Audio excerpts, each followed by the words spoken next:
दोस्तों कैसे हैं आप सभी। मैं डॉक्टर आनंद व्यास फिर से अपने YouTube चैनल पर आप सभी का स्वागत कर रहा हूं। आशा कर रहा हूं कि सभी ठीक है, मस्त हैं और मेरे साथ ऑपरेशनल मैनेजमेंट की तैयारी जोर शोर से कर रहे हैं। तो ऑपरेशनल मैनेजमेंट में हम आ चुके हैं। यूनिट 2 मैंने ऑलरेडी कंप्लीट करा दी है। अब मैं यूनिट 3 के ऊपर आ गया हूँ और आज पूरा मेरा मन से कि 3rd और 4th दोनों यूनिट आज कंप्लीट करा दी जाए। ठीक है। एमबीए सेकंड सेम में काफी इंपॉर्टेंट सब्जेक्ट है। बीबीए, बीकॉम, बीटेक और यूजीसी नेट में पैरेलल इंपॉर्टेंस ये सब्जेक्ट है। आप ऑलरेडी इसके 2 यूनिट्स देख चुके हैं, मतलब कि आपको मेरा पढ़ाया हुआ समझ में आ रहा है। अगर नहीं आता है, कहीं पे कोई क्वेरी रहती है तो प्लीज लेट मी नो, मुझे बताएं कि सर यहाँ पे ये डाउट रह गया है। हाँ, एक और बात, आप कह रहे हैं सर क्यूटीएम एफएम में प्रॉब्लम आ रही है, न्यूमेरिकल में प्रॉब्लम आ रही है। ऑलरेडी एफएम के इंपॉर्टेंस न्यूमेरिकल के कुछ वीडियो हमने अपलोड कर दिए हैं और भी आने वाले हैं। क्यूटीएम के स्पेशली न्यूमेरिकल प्रिपेयर हो रहे हैं और वो भी जल्द से जल्द मैं क्यूटीएम के न्यूमेरिकल भी ला रहा हूँ, इसलिए परेशान मत हो। पहले मैं चाह रहा था ऑपरेशनल मैनेजमेंट पूरा कंप्लीट कर देते हैं, इसके बाद ही दूसरा सब्जेक्ट लेते हैं, वरना बहुत से बच्चों को कंफ्यूजन हो रहा है कि मैंने पैरेलल सारे सब्जेक्ट स्टार्ट कर दिए, ऑपरेशनल भी कर दिया, एफएम भी कर दिया, क्यूटीएम भी कर दिया, बिजनेस भी कर दिया, एचआर फिनिश हो गया, तो सर हम नोट्स नहीं बना पा रहे। इसलिए मैंने अभी ऑपरेशनल मैनेजमेंट स्टार्ट रख रखा है।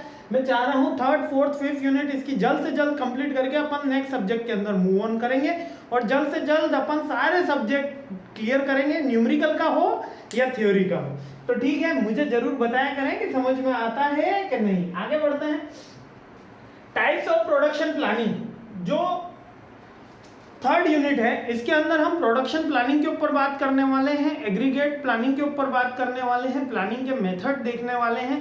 इसके अलावा डिफरेंट जो इन्वेंट्री कंट्रोल की टेक्निक्स है, जिनमें से एक क्वेश्चन लगभग हमेशा एग्जाम में आता ही है, मतलब छपता ही है, इन्वेंट्री कंट्रोल की टेक्निक, ये बार बार रिपीट होने वाला क्वेश्चन है, वो भी देखने वाले हैं 3rd यूनिट के अंदर। तो शुरू कर देते हैं अपन इस वीडियो में टाइप्स ऑफ प्रोडक्शन प्लानिंग। अब ये टाइप्स ऑफ प्रोडक्शन प्लानिंग है क्या? पहले तो प्रोडक्शन प्लानिंग क्या है? Production planning is basically mean as production planning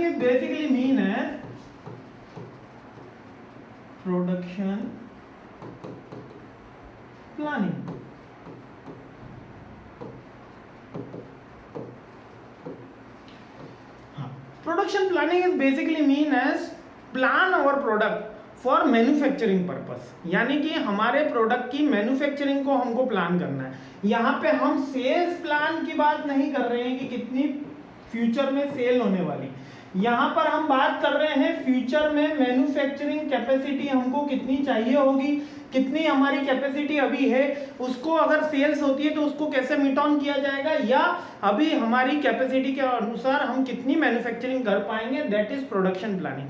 means basically production planning is only deal with the production related activity, how we develop our product for selling purpose, कि हमको उसको selling purpose के लिए कैसे उसको develop करना है, ये हमारी प्रोडक्शन प्लानिंग का हिस्सा है। यहां तक बात समझ में आ गई। अब इसमें 3 टाइप के प्रोडक्शन प्लानिंग दे रखे हैं, थोड़ा डिटेल मैंने यहाँ पर लिखा है इसलिए ताकि बच्चों को आपको ज्यादा प्रॉब्लम ना आए, नोट्स बना दे दो। पहला है बैच प्रोडक्शन प्लानिंग, तीनों एक साथ समझा दूंगा, कोई दिक्कत नहीं आएगी। दूसरा है job project based production planning और तीसरा है continuous and mass production planning. 3 production planning दे रखी है। अब पहला क्या है? Batch production planning. देखिए, प्रोडक्शन प्लानिंग का बेसिक मतलब ये है कि हम प्रोडक्शन की प्लानिंग करना है कि कहाँ से रॉ मटेरियल आएगा, कहाँ से मैन्युफैक्चरिंग की यूनिट्स आएगी, कौन सी मशीन है उसमें यूटिलाइज होगी, कितनी लेबर के रिक्वायरमेंट होगी, कितनी कैपिटल की रिक्वायरमेंट होगी, किस लैंड पे होगा, कौन करेगा, each and everything will be included in the production planning. Simple है। जब हम इसको बंडल में करते हैं, यानी कि जब मैं इसको बैच बना देता हूं, जब मैं ये कह देता हूं 50 यूनिट्स ऑफ ABC प्रोडक्ट की मेरे को बनानी है, तो वो बैच प्रोडक्शन होगा। जब मैं किसी स्पेशल टारगेट के लिए किसी स्पेशल क्वालिटी के एश्योर करके कोई प्रोडक्शन की प्लानिंग करता हूं, तो वो जॉब ओरिएंटेड या प्रोजेक्ट ओरिएंटेड प्लानिंग कहलाती है। और जब मैं मास में प्रोडक्शन प्लानिंग कर रहा हूं, मीन्स के मेरे को सप्लाई को मैच करना है। क्या? सप्लाई को मैच करना है। जैसे कि आपको पता है कोविड के समय में ऑक्सीजन की रिक्वायरमेंट बहुत बढ़ गई थी, ठीक है, ऑक्सीजन सिलेंडर की रिक्वायरमेंट बहुत बढ़ गई थी। तब एन नंबर, तब हमारा जो, अगर आप देखा जाए तो सप्लाई कर्व जो था वो बहुत ऊपर नीचे चल रहा था, लेकिन डिमांड कर्व ऊपर चल रहा था, मतलब सप्लाई काफी डाउन में थी, डिमांड काफी हाई थी। तो डिमांड हाई थी तो मैच करना है, तो जब मैच करना होता है इसमें ये नहीं देखा जाता कि मेरे को 100 यूनिट का प्रोडक्शन करना है, 500 यूनिट का प्रोडक्शन करना है, तब एनलार्ज यानी कि मैक्सिमम आवर कैपेसिटी और उसको कैसे मुझे डेली बेसिस पे एनरिच करना है, बढ़ाना है, that is called mass production. यानी कि यहाँ पर आपके पास सेल्स का कोई टारगेट नहीं है, यहाँ पर आपके पास प्रोडक्शन का कोई टारगेट नहीं है, यहाँ पर केवल आपको मैक्सिमम आउटपुट देना है। क्यों? क्योंकि डिमांड ऑलरेडी मैक्सिमम लेवल पे सिचुएटेड है। ये प्रोडक्शन कौन सा कहलाता है? कंटिन्यूस और mass level production. Job oriented production like कि एक डीएलएफ कंपनी है, उसने ब्रिज मैन्युफैक्चरिंग का कॉन्ट्रैक्ट लिया, कोई कंस्ट्रक्शन कंपनी है उसने एक मैन्युफैक्चरिंग का कॉन्ट्रैक्ट लिया कि 2 इयर्स में 3 इयर्स में कंप्लीट होना चाहिए, तो प्रोजेक्ट बेस्ड प्लानिंग है। उसमें कितने कंक्रीट के रिक्वायरमेंट होगी, कितनी लेबर की रिक्वायरमेंट होगी, कितनी सीमेंट की रिक्वायरमेंट होगी, each and everything. Batch projection planning यानी कि मेरे को 50 यूनिट्स बनाने, मेरे को 100 यूनिट्स बनाने, मेरे को 60 यूनिट्स बनाने, that is batch projection planning. इतनी सी बात है, कोई ज्यादा मुश्किल नहीं है। बताओ समझ में आ गया ना? तीनों डिफरेंस बताओ, इतनी सारी डिटेल इसके अंदर लिख रखी है, भर भर के डिटेल लिख रखी है, पढ़ लेना, समझ में बिल्कुल इजीली आ जाएगा। मैं वीडियो लंबा नहीं करना चाहता हूँ, मैं चाहता हूँ कि आप केवल क्वालिटी कंटेंट आगे देखते रहें और आपके पास जितने भी हम टाइम बचेगा और डिफिकल्ट सब्जेक्ट की ओर और ज्यादा टाइम दे सके। ये है प्रोसेस ऑफ प्रोडक्शन प्लानिंग। अब प्रोसेस में हमेशा याद रखना स्टेप्स होती है। क्या होती है? स्टेप्स होती है, यानी कि स्टेप फर्स्ट कंप्लीट होगी तब ही स्टेप सेकंड हो सकती है। यानी कि अगर 3 स्टेप चढ़ने जाओगे, एक स्टेप क्लिक करके दूसरे पे जाओगे तो कहीं ना कहीं नुकसान हो जाएगा। तो जब भी आपका कभी प्रोसेस का कोई क्वेश्चन आता है मैनेजमेंट के रिलेटेड सब्जेक्ट में, तो हमेशा उसको एरो से डिनोट करते हुए डायग्राम बनाएं।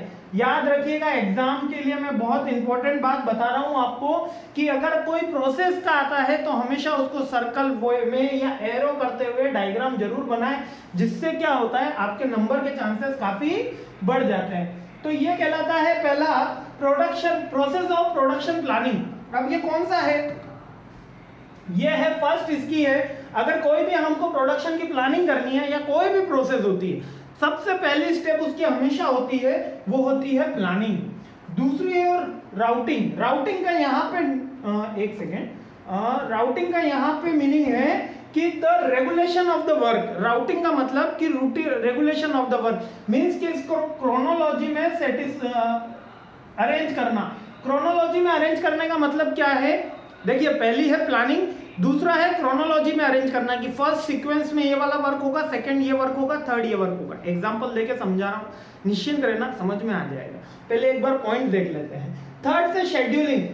क्रोनोलॉजी अरेंजमेंट के बाद each and every task should be given a specific time के 10 मिनट्स में ये वाली एक्टिविटी होनी चाहिए, 20 मिनट्स में ये होनी चाहिए, 15 मिनट्स में ये होनी चाहिए। देन डिस्पैचिंग, उसकी क्वालिटी कंट्रोल करके उसका manufacturing, then follow up, then inspection. ठीक है, इंस्पेक्शन तो वैसे रेगुलर सारी एक्टिविटी में चलता रहता है, प्लानिंग में चलता है, राउटिंग में चलता है, शेड्यूलिंग, डिस्पैचिंग, फॉलो। अब मैं एक एग्जांपल दे रहा हूं जिससे सारी चीजें आपको क्लियर हो जाएंगी। मान लेते हैं कि एक सीट कवर बनाने वाली कंपनी है। कौन सी? Seat cover. गाड़ियों के जो सीट कवर होते हैं ना, जैसे 4 व्हीलर में सीट कवर आते हैं, तो उसमें क्या होता है, कवर होता है, उसके नीचे फोम लगा हुआ होता है और फिर कपड़ा रखा हुआ होता है।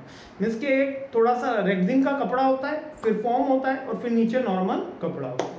ये 3 लेयर का होता है। उसको लेमिनेशन भी किया जाता है, मीन्स सिला भी जाता है, स्टिच भी किया जाता है और कलर भी किया जाता है, और आपके साइज के अकॉर्डिंग, कार के साइज के अकॉर्डिंग वो कटिंग करके दिया जाता है। सबसे पहले प्लानिंग होती है कि कितने लेंथ मीटर कपड़े की रिक्वायरमेंट होगी, कौन सी यूनिट्स उसमें लगेगी, कितने कहाँ से कटिंग होगी, कौन से प्रोडक्शन प्रोसेस में कौन सा कलर कॉम्बिनेशन लगेगा और उसमें कितना रॉ मटेरियल लगने वाला है और उसकी कॉस्ट क्या आने वाली। Then routing. राउटिंग में हम उसको क्रोनोलॉजी वाइज अरेंज कर लेते हैं कि this is the first process. पहले धागा आएगा, फिर उससे कपड़ा बनेगा, फिर उससे लेमिनेशन होगा, फिर उसका रोल बनेगा और फिर वो डिस्पैच होगा। Then scheduling. शेड्यूलिंग का मतलब कि हम एक स्पेसिफिक टाइम भी दे रहे हैं उसको, कि राउटिंग में हमने तो केवल क्रोनोलॉजिकल अरेंजमेंट किया है, शेड्यूलिंग के अंदर 20 मिनट्स, 30 मिनट्स, 50 मिनट्स मीन्स के धागे से पूरा कपड़ा बनाने की जो प्रोसेस है वो 60 मिनट्स में कंप्लीट हो जानी चाहिए। ऐसा अप्रोक्सीमेटली प्लानिंग में कंट्रोल किया, बताया गया था, उसको शेड्यूलिंग में हमने फुलफिल करा। देन डिस्पैचिंग, कपड़ा भेजा गया, होंडा कंपनी के पास भेजा गया, टोयोटा कंपनी के पास भेजा गया, उनसे फॉलोअप लिया गया, कुछ मिस्टेक हुई तो उसका इंस्पेक्शन करके उसको रेक्टिफाई किया गया, उसकी क्वालिटी एश्योरेंस करी गई, उसके कलर एश्योरेंस करा गया, या और अदर कोई उसके अंदर फॉल्ट हो तो वो वेरीफाई किया गया। That is the process of production planning and control. ठीक है, प्लानिंग एंड कंट्रोल का पैरेलल प्रोसेस है। अब बताओ यहाँ पे इसको समझने में किसी को कोई दिक्कत है क्या? इसका अभी याद भी करा देते हैं। अब याद कैसे कराएंगे सर? देखो ऐसे याद करा रहे हैं, PRS DFI, PRS DFI याद रख लेना, PRS DFI, PRS बच्चे को कौन सा घोल पिलाते हैं? ORS पिलाते हैं, यहाँ पे PRS याद रख लेना। ठीक है, और DFL कंपनी मैंने आपको बताया था, उसकी जगह DFI वर्ड याद कर लेना। तो डिस्पैचिंग, फॉलोअप एंड इंस्पेक्शन। और वैसे इंस्पेक्शन ओवरऑल एक्टिविटीज में चलता है, इसलिए आप इंस्पेक्शन में लाइन पुट ऑन कर सकते हो कि राइट डाउन कर सकते हो कि inspection is a continuous activity through out the planning and the end of the follow up. क्योंकि इंस्पेक्शन रेगुलर एक्टिविटी, प्लानिंग में भी कभी कभी इंस्पेक्शन होता है, रूटिंग में होता है, शेड्यूलिंग में होता है, क्योंकि चेक क्वालिटी एश्योरेंस तो हर जगह होना जरूरी है ना। तो that is planning and control. Next है मास्टर प्रोडक्शन शेड्यूल। अब मास्टर प्रोडक्शन शेड्यूल क्या है, पहले बुकिश देख लेते हैं। बुकिश क्या कह रहा है? Master production schedule is also a management language referred to as the master of all schedule. This schedule provide the production planning, purchasing, top management the most needed information required of the planning, control and the whole management process of the operation. जो operation है, operation का मतलब यहाँ पे production से है। किससे है? प्रोडक्शन से है। जो हमारा प्रोडक्शन है वो डिफरेंट कैटेगरीज में होता है। मींस के मैंने आपको बताया था, उसमें कलर होगा, उसमें लेमिनेशन होगा, उसका रोल बनेगा, उससे कपड़े से, धागे से कपड़ा बनेगा। तो there is n numbers of the process. तो हर प्रोसेस की डिफरेंट प्लानिंग होती है, डिफरेंट उसमें स्टेप्स होते हैं। इन सबको जब कंबाइंड कर दिया जाए तो ये मास्टर प्लान कहलाता है। मीन्स ईच एंड एवरीथिंग की परचेसिंग कहाँ से होगी, सेल्स कहाँ से होगी, प्रोडक्शन कहाँ से होगा, कौन करेगा, सब अगर ये कंबाइंड वे में कर देते हैं तो मास्टर प्रोडक्शन शेड्यूल कहलाता है। Getting my point? बहुत ही सिंपल है। नेक्स्ट है एग्रीगेट प्रोडक्शन प्लानिंग। अब aggregate production planning abbreviation as the APP के नाम से जानते हैं। Is useful for operational management, is associate with the determination of production inventory personal level of fulfill the varying demand over a planning perspective that range from a period of 6 months to 1 year। जब हम aggregate का मतलब यहाँ पर है समग्र रूप से, हिंदी में क्या बोलते हैं प्रयोग, हिंदी में समग्र रूप से। अब यार समग्र ही समझ में नहीं आता बच्चों को कि समग्र का मतलब क्या है, यानी इकट्ठा। जब हम, एक तो होता है मास्टर शेड्यूल, लेकिन अगर हम 1 मंथ या 1 ईयर या 6 मंथ के लिए कोई प्रॉपर प्लानिंग करते हैं for the demand matching. Suppose कि जैसे कि अभी आप सबको पता है रेनी सीजन है, तो रेनी सीजन से क्या हो रहा है, ज्यादा रेन हो रही है। रेन होने से क्या हो रही है, आपके रेनकोट की रिक्वायरमेंट ज्यादा बढ़ गई है, रेनकोट की रिक्वायरमेंट बढ़ गई है, ठीक है, अम्ब्रेला की रिक्वायरमेंट बढ़ गई। तो ये जब एक्सट्रीम अगर बढ़ती है, एकदम से जो रिक्वायरमेंट बढ़ रही है, सीजनल जो रिक्वायरमेंट बढ़ रही है, उनको मैच करने के लिए हम कोई प्रोडक्शन प्लानिंग करते हैं तो वो एग्रीगेट प्रोडक्शन प्लानिंग कहलाता है। इसकी बात है, यानी सीजनल डिमांड को या डिमांड मैच करने के लिए कोई प्लानिंग करी जाती है for the purpose of the demand matching, that is called aggregate demand planning, aggregate production planning. Personal level पे आप उसमें वेयरिंग कर सकते हो और 6 मंथ से लेके 1 ईयर तक के लिए होती है, लॉन्ग टर्म नहीं होती। लॉन्ग टर्म के लिए मास्टर प्लानिंग है, ठीक है। अब ये टाइप्स ऑफ इन्वेंट्रीज, ये काफी इंपॉर्टेंट क्वेश्चन है, बहुत ही अच्छे से याद कर लेना। Types of inventory, types of inventory क्या है? देखो इन्वेंट्री 2 टाइप की है, पहली है डायरेक्ट इन्वेंट्री और दूसरी है इनडायरेक्ट इन्वेंट्री। डायरेक्ट इन्वेंट्री और इनडायरेक्ट इन्वेंट्री याद करवा दूंगा, इसकी गारंटी ले रहा हूं, डायरेक्ट और इनडायरेक्ट। अब व्हाट इज डायरेक्ट इन्वेंट्री? जो इन्वेंट्री डायरेक्ट फॉर्म के अंदर, डायरेक्ट प्रोडक्शन के फॉर्म के अंदर हमको दिख जाती है, वो स्टॉक हमारा डायरेक्ट इन्वेंट्री होता है। लाइक जैसे मार्कर है, इसकी डायरेक्ट इन्वेंट्री होगी, इसके आगे की निप, इसका एक कलर, इसकी ये बॉडी, ये इसकी क्या है? Direct inventory.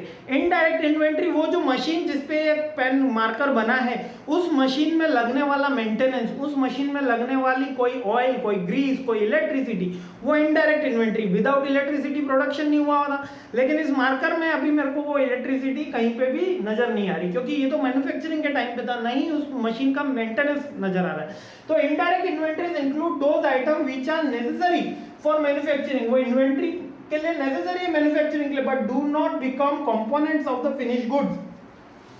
फिनिश गुड्स का कंपोनेंट नहीं बनी वो electricity, like petrol, like physical units, like इसके अंदर कहीं दे रखा है ऑफिस मटेरियल, ग्रीस, ठीक है, oil, lubricant, anything which is not part of the finish goods, it is called indirect inventory. और डायरेक्ट इन्वेंट्री जो फिनिश गुड्स का पार्ट होती है, जैसे raw material, semi finish good, separate part, loose tools, each and everything which is part of the finished goods, it is called the direct inventory, which is not part of the finished good, it is called indirect inventory। जो goods का part है वो direct inventory है, जो नहीं है वो indirect inventory. बताओ कितना सिंपल था, क्यों परेशान होना है। अगला आ गया है EOQ। चलिए यहाँ से हमारे इन्वेंट्री कंट्रोल की टेक्निक शुरू हो गई। अलग अलग बुक्स में अलग अलग फॉर्मूला दे रखे हैं। चलिए अगले चैप्टर क्या, अब मैं थोड़ा सा यहाँ पर 15 मिनट्स में ही गैप ले रहा हूँ सेकंड पार्ट में, इसलिए जा रहा हूँ क्योंकि ये एक अलग तरीके का परसेप्शन है, अलग ही कंसेप्ट है इन्वेंट्री कंट्रोल टेक्निक, और यही अब अपन को पढ़नी है कि और बहुत ही इंपॉर्टेंट टेक्निक्स हैं, एग्जाम में आने वाली टेक्निक है। तो इसका पार्ट सेकंड इसीलिए मैं अलग से बना रहा हूँ कि ये सारी टेक्निक आप एकदम फ्री माइंड होकर पढ़ना, क्योंकि this is the most important question. ये एग्जाम में आएगा ही लगभग, मतलब थर्ड यूनिट इसके बिना कंप्लीट ही नहीं होती। तो चलिए अपन सेकंड पार्ट में इसको जल्दी से देख लेते हैं। तो thanks for watching my this video, please give valuable feedback कि आपको प्रोडक्शन की प्लानिंग समझ में आई, एग्रीगेट प्लानिंग, मास्टर प्लानिंग समझ में आया, नहीं आया मुझे जरूर बताएं। Thanks for watching my this video, I really appreciate your time, thank you.